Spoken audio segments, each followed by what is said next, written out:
yang dulunya sawah kemudian jadi perkampungan. Jadi bukan salah air sebetulnya, masalah manusia tempatnya tempat air gitu. Tapi sebagai pejabat publik yang punya otoritas untuk membantu masyarakat, saya waktu itu berkoordinasi dengan semua pihak. Gitu. Harus ada langkah-langkah yang konkret. Waktu itu langkah yang saya sampaikan, normalisasi kali, kemudian bikin tandon, sama memperbanyak sumur resapan. Jadi alhamdulillah 2-3 tahun terakhir Merak sudah jarang terdengar banjir. Malah pindah ke Grogol, ke Ciwandan, ke Cibeber. Dulu ikon banjir Cilegon itu Pulau Merak. Iya. Tapi alhamdulillah dengan rutin menormalisasi kali, memperluas tandon, memperbanyak titik-titik sumur resapan.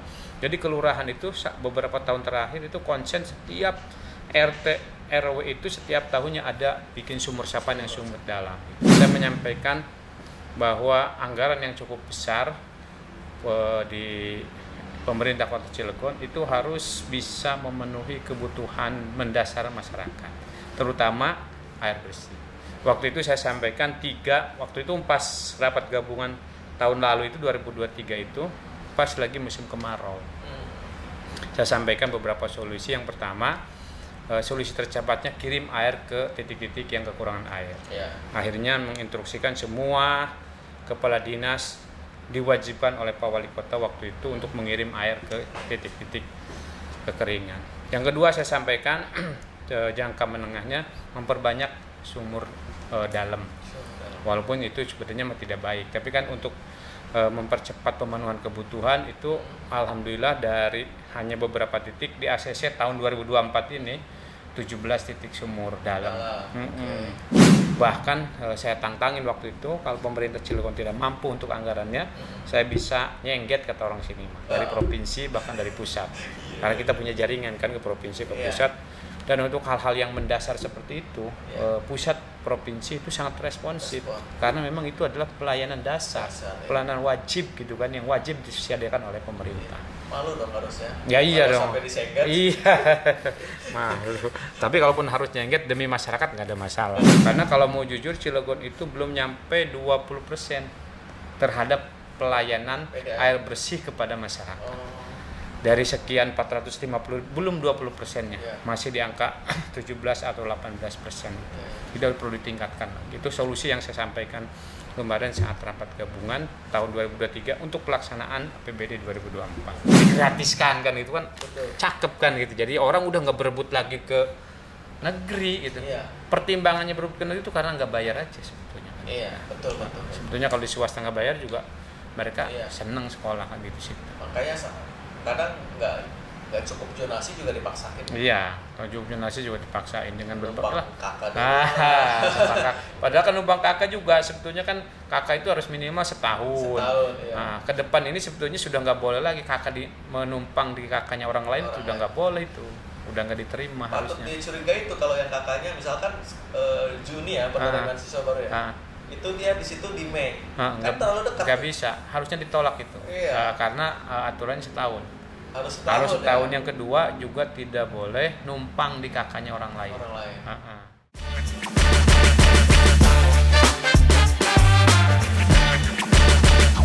Gaspol ngebahas politik.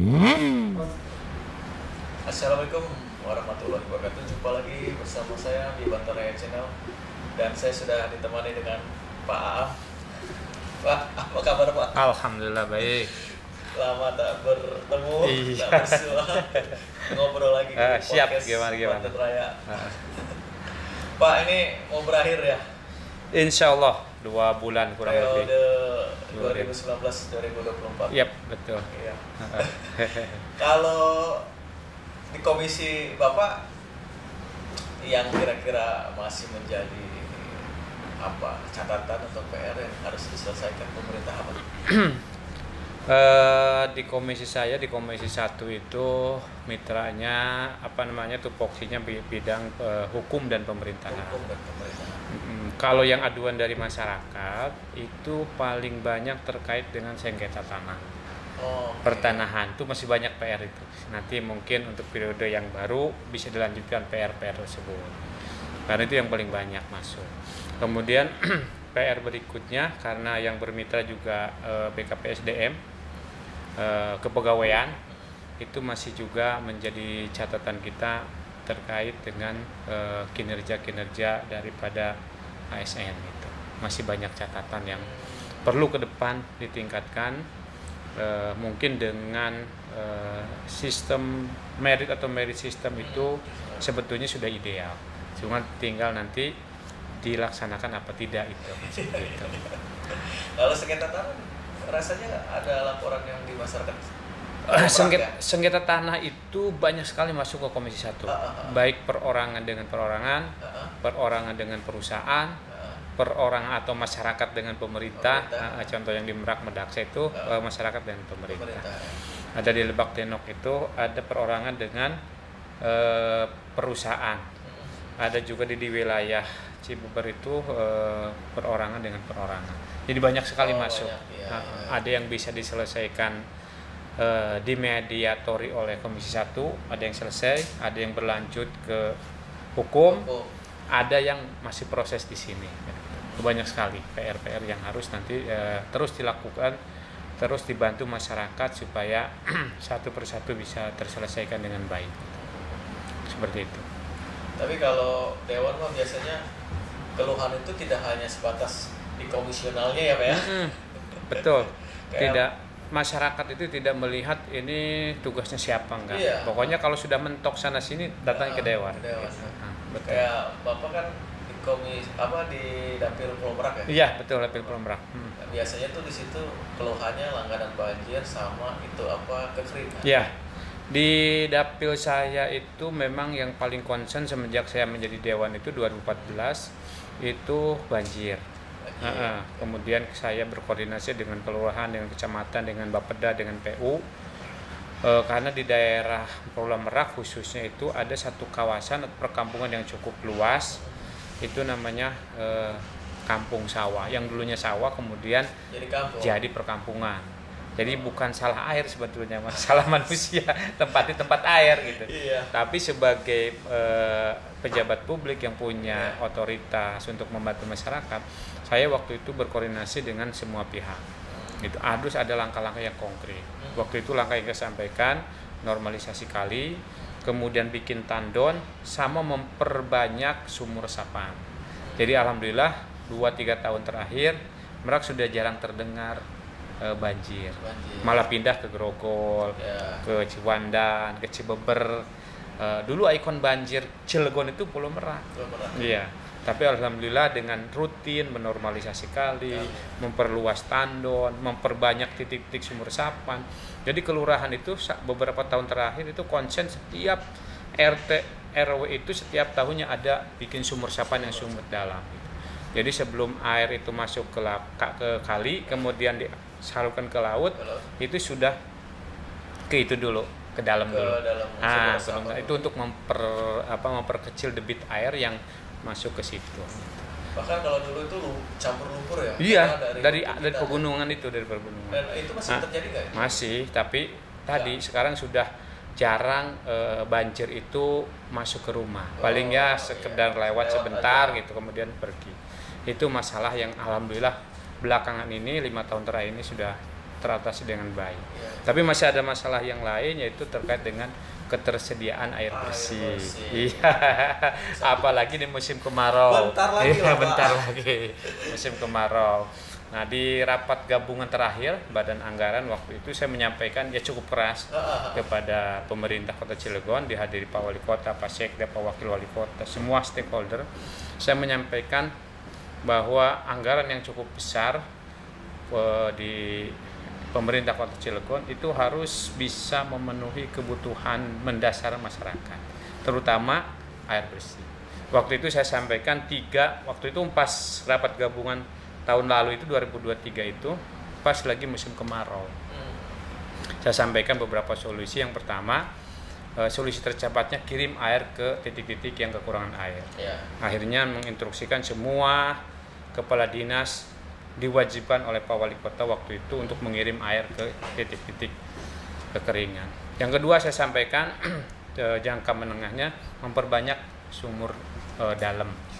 Walaupun itu sebetulnya tidak baik, tapi kan untuk mempercepat pemenuhan kebutuhan itu alhamdulillah dari hanya beberapa titik di ACC tahun 2024 ini 17 titik sumur dalam.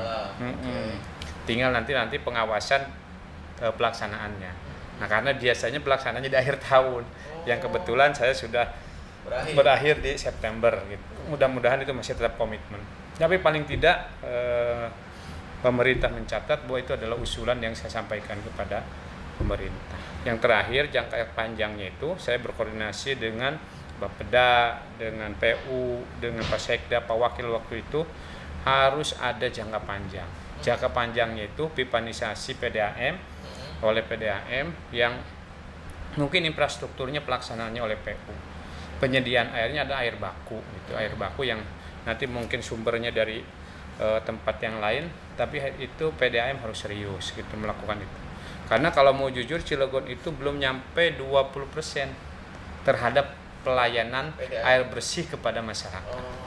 Dari sekian 450 belum 20%-nya. Masih di angka 17 atau 18%. Tidak perlu ditingkatkan. Itu solusi yang saya sampaikan kemarin saat rapat gabungan tahun 2023 untuk pelaksanaan APBD 2024. Iya. Karena kalau di Merak itu kalau nggak salah ngebor juga kan dia nah, itu di Merak itu rada kesulitannya apa? Jadi kalau dangkal keruh, kalau dalam asin. Itulah kasihannya Mas. Kan dekat laut. Misalnya kalau lebih dari 100 itu asin. Kalau dangkal juga keruh. Gitu. Jadi itu kesulitan-kesulitan yang dihadapi oleh masyarakat. Jadi kalau masyarakat gali sumur sendiri nggak bisa ya? Iya, keruh. Kan kalau dangkal itu keruh dia. Kayaknya diperlukan penyediaan penyediaan bersih oleh pemerintah. Oleh pemerintah. Oleh pemerintah, anggaran pemerintah. Dan kalau pemerintah itu kan anggarannya mencukupi, kemudian sudah pakai teknologi. Kalau masyarakat biasa itu kan cuma lempar daun aja. Kalau pemerintah pakai geolistrik. Ini geolistrik yang lapisan ke dalamnya itu terlihat dari permukaan. Kalau pakai geolistrik itu ada sekian puluh meter, sekian ratus meter yang ada air bersihnya yang tidak asin. Jadi pakai teknologi kan? Ya, pakai teknologi pemerintah karena anggaran cukup kan, ya anggarannya cukup gitu. Jadi seperti itu. Berarti di sana masih antri air bersih itu kalau waktu musim kemarau masih terjadi ya? Sangat lazim. Jerigen antri. Saya langsung ke lokasi pas masyarakat bagaimana subuh mungkin jam 3 subuh. Karena itu ada sumber tapi kecil, harus bergantian. Ada yang dijadwal subuh, ada jam sekian terus sampai ngejecir. Tapi alhamdulillah kemarin waktu kemarau kemarin disuplai terus oleh pemerintah. Nah, cuman itu kan pakai tangki. Cuman itu kan nggak bisa menjangkau semua. Karena ada daerah-daerah yang memang mobil juga kesulitan untuk medan ke atasnya. Bahkan pernah ada mobil yang terguling. Bawa air iya gitu. Itu kalau catatan Pak ada berapa kampung yang masih? Jadi cukup lumayan banyak di situ tuh yang agak kesulitan tiap kemarau itu. Gunung Batur, Sumur Pring, Ciporong, Gembulun, Cipale. Ya kurang lebih sama Suralaya itu ke sana ada 2 apa 3, 8 lah. Kurang lebih 8 ada 8 titik yang gitu perhatian pemerintah gitu kan. Dan sebetulnya kalau pemerintah serius bisa gitu kan. Bisa, gitu, ya? Karena setelah saya sendiri menghitung dengan PU dan seterusnya anggarannya cukup. Bahkan saya tantangin waktu itu kalau pemerintah Cilegon tidak mampu untuk anggarannya, saya bisa nyengget kata orang sini dari provinsi bahkan dari pusat. Karena kita punya jaringan kan ke provinsi ke pusat. Dan untuk hal-hal yang mendasar seperti itu, pusat provinsi itu sangat responsif. Karena memang itu adalah pelayanan dasar, pelayanan wajib gitu kan yang wajib disediakan oleh pemerintah. Malu dong harusnya. Ya iya dong. Sampai disengket. Iya. Malu. Tapi kalaupun harus nyengket demi masyarakat nggak ada masalah. Nggak ada masalah. Tinggal di sininya nih kreatif. Mau PDAM, Bapeda atau PU mengajukan, menyampaikan ke sana ke pusat ataupun ke provinsi. Nah tadi mau bikin sumur dalam berapa? 14 ya? 17 itu titiknya ke yang 8 kampung ini nggak? Sebetulnya mayoritas di Pulau Merak. Tapi ada juga di daerah lain di Ciwandan ada. Karena Ciwandan juga ada yang Cilegon. Tapi yang mayoritasnya di Pulau Merak. Daerah Merak. Iya. Pulau Merak kemarin udah mulai satu tuh mulai di daerah Taman Sari udah mulai pengerjaannya. Gitu. Nah kalau saya lihat pernah kan saya dapat foto dari wartawan itu ada sumur yang antri itu yang dapat dibikin oleh pemerintah atau dari masyarakat? Bukan, kalau itu memang sumber. Sumber. Kalau musim kemarau cuma lumayan besar. Tapi kalau musim hujan lumayan besar. Tapi kalau musim kemarau itu netes aja sebetulnya. Tapi karena terus menerus gitu kan dapat sejerigen, bergantian antrian kan seperti itu. Tapi nggak pernah airnya itu ada terus, cuman debitnya aja. Debitnya berkurang ya. Kurang kalau musim, karena itu sumber ya dari. Harusnya 1 galon cukup 1 menit kalau lagi ini. Iya. Kalau lagi kemarau jadi 30 menit misalkan gitu. Begitu ya. Iya, seperti itu. Jadi durasi antriannya panjang. Gitu. Nah ini harus dipangkas dengan sumur dalam tadi kehadiran pemerintah. Pemerintah harus hadir di situ kan. Itu udah disetujui ya? Yang 17 itu sudah disetujui. Ya, setelah saya protes keras gitu kan terkait dengan APBD yang begitu banyak tapi masyarakat tadinya hanya 8 terus ditambah jadi 17. Okay. Itu pengerjaan kalau sumur dalam berapa lama sih? Sebetulnya kalau di kontrak-kontrak itu 3 bulan. Tapi faktualnya sebulan juga selesai. Selesai ya. Sebulan juga selesai. Berarti nanti sebelum akhir tahun anggaran harus sudah selesai. Harusnya di kemarin itu kita anggarkan di reguler. Harusnya di September itu udah selesai semua. Nah, tapi faktanya nanti ada kendala-kendala yang nanti pengerjaannya di akhir tahun gitu. Biasanya kendala di lelang ya. Iya, kendala di ini itu. Iya. Gitu. Iya. Saya mau nanya ini juga, kalau pendidikan, Kang, apa yang harus dibenahi? Sebetulnya kalau dari sisi anggaran itu Cilegon itu sudah melebihi dari undang-undang yang ditetapkan oleh pemerintah, yaitu 20% lebih. Cuman di dalam hal efektivitasnya ini yang harus juga dilihat gitu. Yang 20% kalau dari 2,2 triliun itu berarti sekitar 440 miliar. Ini yang dilihat harus efektivitasnya. Artinya efektivitas itu antara input dan outputnya itu harus seimbang gitu. Inputnya kan 440 miliar atau 20% anggaran. Nah outputnya itu yang harus juga diukur.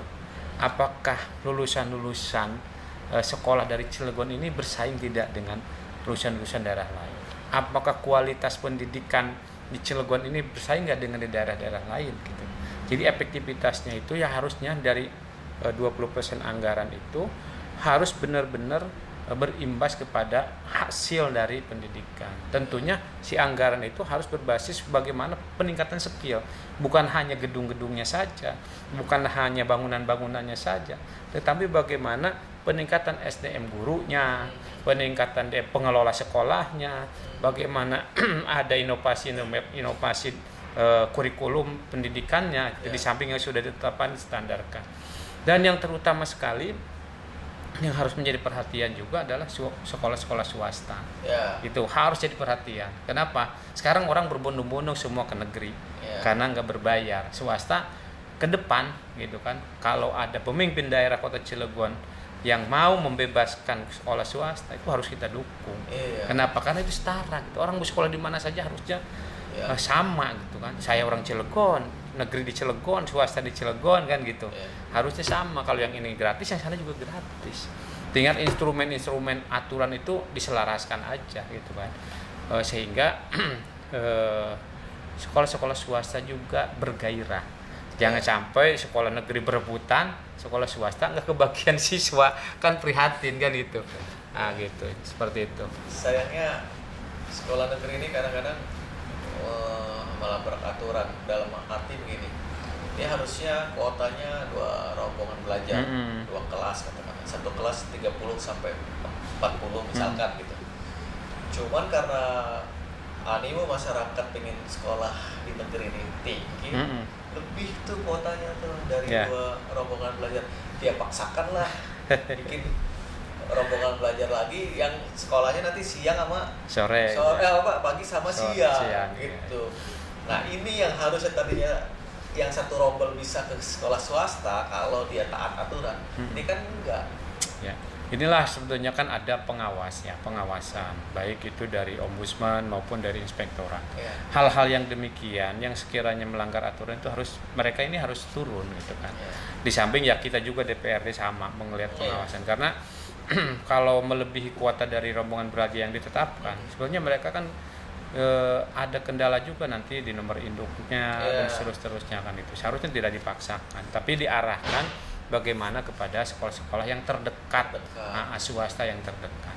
Cuman sayangnya orang tua ini kan pengennya di negeri karena tidak bayar gitu. Nah ini ke depan harus ada inovasi dari pemerintah Cilegon. Mudah-mudahan nanti setelah terpilih kepala daerah yang baru bisa memberikan kebijakan bahwa sekolah-sekolah swasta juga sama. Nah digratiskan kan itu kan cakep kan gitu. Jadi orang udah nggak berebut lagi ke negeri gitu. Pertimbangannya berebut ke negeri itu karena nggak bayar aja sebetulnya. Betul. Sebetulnya kalau di swasta nggak bayar juga mereka seneng sekolah kan gitu sih. Makanya kadang nggak cukup zonasi juga dipaksain. Iya, kalau cukup zonasi juga dipaksain dengan berbagai kakak. Padahal kan numpang kakak juga sebetulnya kan kakak itu harus minimal setahun. Nah, ke depan ini sebetulnya sudah nggak boleh lagi kakak menumpang di kakaknya orang lain, sudah nggak boleh itu, udah nggak diterima. Patut harusnya. Dicurigai itu kalau yang kakaknya misalkan Juni ya penerimaan siswa baru ya. Itu dia di situ di Mei. Kan terlalu dekat. Nggak bisa, harusnya ditolak itu. Karena aturannya setahun. Harus setahun yang kedua juga tidak boleh numpang di kakaknya orang lain. Tulisnya keluarga yang lain. Gitu nggak bisa itu. Bisa ya. Benar. Berarti masih banyak PR juga ya? Banyak, sangat banyak PR. Kalau di si anggaran saya bilang udah melebihi dari 20%. Tapi dalam hal teknis, dalam hal yang lain-lain masih perlu banyak pembenahan. Gitu. Anggaran-anggaran yang terutama yang sifatnya tidak tepat sasaran itu harusnya yang dievaluasi, diefektifkan gitu kan. Artinya lebih tadi kalau saya sampaikan anggaran 20% kita nggak keberatan karena memang itu aturan perundang-undangan. Tetapi anggaran itu lebih kepada menghasilkan output gitu ya. Nah, hasil dari anggaran sekian itu peningkatan kualitas pendidikannya seperti apa, prestasinya seperti apa gitu kan. Terhadap kelulusannya seperti apa. Itu yang perlu diukur juga gitu, bukan hanya menetapkan anggarannya saja. Kayak tadi bicara kekeringan, kan pembangunan itu tidak hanya infrastruktur ya. Betul. Ngebangun sumur bor juga kan infrastruktur, tapi dampaknya untuk mengatasi kekeringan. Gitu. Ya, jadi artinya segala hal yang sebetulnya sudah diatur undang-undang kalau dilakukan dengan sebaik-baiknya itu sudah bisa mensejahterakan masyarakat. Kebayang kalau di rumah nggak ada air harus beli kan yang tadinya untuk beli susu anak untuk beli air, yang tadinya itu kan mempengaruhi kepada apa, berimbas banyak, ada stunting lah, gizi buruk lah, orang tuanya yang sedang hamil tidak tercukupi makanan gizinya. Kenapa? Karena ya nggak buru-buru beli ikan, air aja nggak kebeli kan gitu. Ini imbasnya sangat luar biasa. Karena airnya nggak ada sih ya. Dekat laut ya itu asin. Antak ya. Iya, sebetulnya mah kalau pemerintah kalau bahasa saya political will-nya lah. Ke niat baiknya, itikad baiknya sangat bisa. Air laut juga bisa disuling, bisa disulap jadi air tawar. Iya, di Arab Saudi itu mana ada sumur semua air laut disuling jadi air tawar. Pemerintah teknologi ada, duitnya ada. Yang tidak ada itu kemauan nih. Saya pengen mensejahterakan masyarakat, udah itu. Kalau itu ada mah apapun dilakuin kan itu. Betul. Lagi soal di ujung gunung kan. Iya. Oke. Nah, ini mau pembahasan perubahan anggaran. Ada nggak sih yang harus dievaluasikan? Tentu pelaksanaan APBD, terus target pendapatan. Target pendapatan semester ini sudah sampai berapa? Karena kalau kita berbicara belanja, kalau pendapatannya juga tidak tercapai ya nggak bisa juga kan itu. Jadi banyak yang harus dievaluasi. Yang pertama pendapatannya dulu pas, mana nih yang mandek, mana yang sudah mencapai target, mana yang terkendala, itu semua dievaluasi. Kemudian capaian belanjanya, mana yang sudah semester ini harusnya sudah pelaksanaan ini itu sudah harusnya dievaluasi. Kalaupun nggak jalan kan bisa anggarannya dialihkan. Iya, betul gitu kan, bisa dialihkan kepada yang lebih urgent lagi kan. Ngalihin anggaran dari dinas A ke dinas B bisa nggak sih? Itu program di dinas A misalkan ada anggarannya ya itu jalan. Mekanismenya melalui perubahan. Iya, di perubahan itu bisa. Itu boleh, bisa. ke dinas B. Iya betul. Misalnya di dinas ini tergantung oleh teknis, aturannya ada yang baru, aturan baru terkendala, anggarannya sudah ditetapkan, bisa dipindah melalui mekanisme anggaran perubahan, ya, yang dibahas oleh DPRD dan juga eksekutif seperti itu. Tapi panggungnya mah tetap ya, secara umum ya anggaran APBD. Tahun ini berapa? 2024 itu APBD Cilegon itu 2,2 triliun. 2,2 triliun. PAD-nya satu lebih ya. Target itu tapi ya. Target itu lebih. Biasanya 100% nggak tercapai. Jarang sih biasanya. Jarang. Tapi mudah-mudahan sih bisa tercapai. Tapi kalau biasanya di semester begini belum terlihat. Nanti sudah di akhir-akhir ya, karena sebetulnya para OPD penghasil itu sudah tahu sebetulnya kemampuan mereka untuk mendapat itu, sudah ngerti, sudah paham gitu. Iya, udah sangat hatam lah bahasanya kan itu. Cuman dia tadi itu. Kang Aam di badan kehormatan juga ya? Ya, saya di badan kehormatan periode pertama di badan kehormatan setengah periode 2014 sampai 2016-17 lah. 17 awal. Kemudian di akhir periode ini saya di badan anggaran lagi. Di badan kehormatan ya, badan kehormatan. Jadi saya semua AKD sudah pernah. Di badan musyawarah pernah, badan anggaran pernah, badan pembentukan perda pernah.